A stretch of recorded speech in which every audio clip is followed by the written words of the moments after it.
ये बात है 1916 की, यानी कि 1916 की। न्यूयॉर्क शहर में एक बहुत ही बुरी तरह से फैल रही बीमारी जो कि बच्चों में लकवे का कारण बन रही थी, यानी कि पैरालाइसिस, और कई बच्चों की इस वजह से मौत भी हो चुकी थी। इसी चीज को पूरी तरह से रोकने के लिए अथॉरिटीज ने सारी पब्लिक गैदरिंग वाली जगहों को बंद कर दिया जिसमें बच्चे गैदर हो सके। आप समझ तो गए होंगे कि मैं किस बीमारी के बारे में बात करना चाह रहा हूँ। मैं बात कर रहा हूँ पोलियो के बारे में। पहले के समय में बहुत सी जाने गई हैं पोलियो के वजह से, पर आज जब वैक्सीन बन चुकी है तो पोलियो की इतनी शिकायत नहीं है। तो आज की इस वीडियो में मैं आपको बताऊंगा कि कैसे वैक्सीन बनी और हमने इस बीमारी से किस तरह से छुटकारा पाया। वीडियो बहुत ही इंटरेस्टिंग होने वाला है, तो वीडियो को आखिर तक जरूर देखिएगा। हेलो एवरीवन, आप देख रहे हैं ज्ञान का एक और नया वीडियो। ये वीडियो होने जा रहा है पार्ट मेरी उस सीरीज का जो मैंने शुरू किया था, great inventor and amazing science के नाम से। इस सीरीज में मैं आपको बहुत से आविष्कार और उनके आविष्कारकर्ताओं के बारे में बताऊंगा जो कि बहुत ही मजेदार चीजें होने वाली है। तो अभी के अभी चैनल को सब्सक्राइब कर लीजिए। पहली बार इस बीमारी का पता चला था 1894 में। चार्ल्स कावर्ली नाम के एक डॉक्टर ने जब यह देखा कि कोई चीज है जो बच्चों के नर्वस सिस्टम को डैमेज कर रही है, तो उन्हें तब तो पता ही नहीं लगा था कि ये पोलियो की वजह से है। और इसी के 11 साल बाद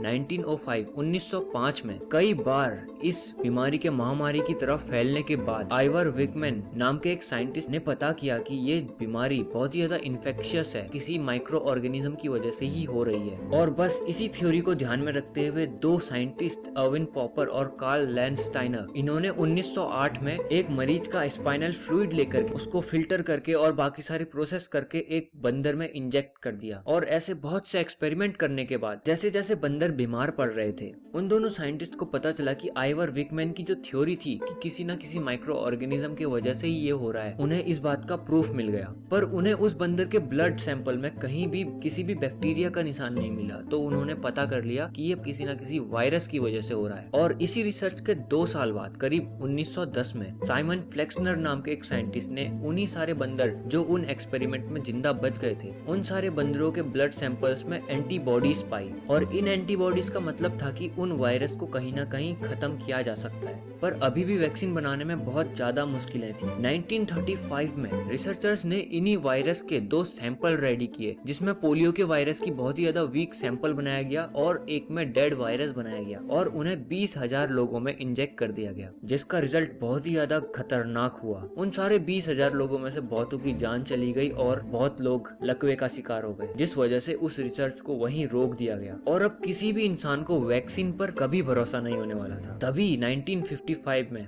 20 साल बाद जब पोलियो के केसेस फिर से बढ़ने लगे थे, 50,000 लोगों में करीब पोलियो होने लगा था। 1955 में जोनास साल्क नाम के एक साइंटिस्ट ने सक्सेसफुली एक एंटीडोट बना ही डाला। जो सैंपल उन्होंने रेडी किया था वो एक वायरस का इनएक्टिव स्टेट था, जिसको वो वैक्सीन की तरह इस्तेमाल करने वाले थे। पर क्योंकि अब लोगों का वैक्सीन पर से विश्वास उठ चुका था, तो उनको कोई भी टेस्ट सब्जेक्ट नहीं मिल रहे थे। उन्होंने अपनी बनाई वैक्सीन का ट्रायल करने का सोचा कुछ इन्फेक्टेड बच्चों पर उन लोगों का विश्वास जीतने के लिए कि ये वैक्सीन काम करेगी, उनको एक बहुत ही हिम्मत भरा कदम उठाना पड़ा। उनको वह वैक्सीन अपने आप पर और अपने परिवार पर इस्तेमाल करना पड़ा। उन्हीं के यही हिम्मत भरे कारनामे को देख करके उनकी वैक्सीन सक्सेसफुल रही। करीब 13 लाख बच्चे उनकी वैक्सीन से ठीक हुए। इनके बाद पोलियो पर काम कर रहे एक्सपर्ट एल्बर्ट साबिन ने भी पोलियो के एक कमजोर सैंपल से वैक्सीन बनाकर दिखाई और इन दोनों के मदद से ही वैक्सीन का निर्माण हुआ। इनका वैक्सीनेशन इतना कामयाब रहा कि इन्होंने पूरी तरह से पोलियो को इरेडिकेट कर दिया था अपनी कंट्री से, यानी कि खत्म कर दिया था। और अब पोलियो के केसेस कुछ ही रह गए थे, वो भी मिडिल ईस्ट कंट्रीज में। तो आपकी नॉलेज के लिए एक और चीज बता दूं कि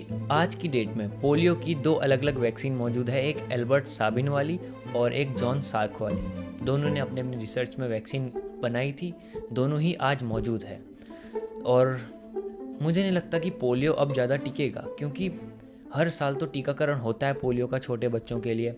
और मुझे नहीं लगता कि 50 साल बाद पोलियो जैसी बीमारी रह भी जाएगी इस देश में, इस दुनिया में। तो भाई लोगों, अगर आपको वीडियो अच्छी लगी तो लाइक ज़रूर करें। और भाई कोरोना में सब वैक्सीन कर रहे हैं, ज़रा फॉरवर्ड करो उनको ये वीडियो।